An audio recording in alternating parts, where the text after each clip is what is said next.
Ako po si Nico, operator ng LGG Forage dito sa Audion 1. Nagamit po ito ng 2 araw na may total 26 meters.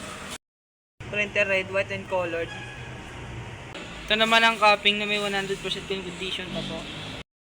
Red clean.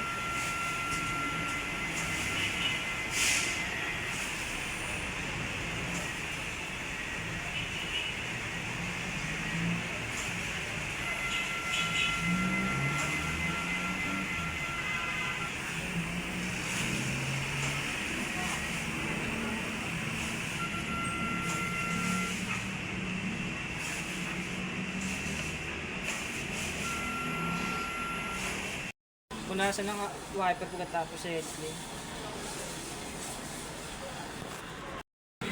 Nozzle check.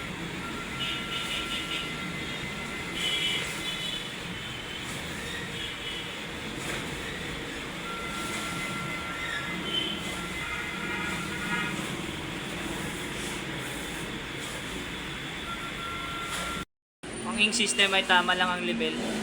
Ano naman yung damper, bago lang. Aking ABR. Aking stock, white and colored. Ito ang aking film. Ito ang aking powder. Ito naman ang maintenance checklist. Ito naman ang aking output.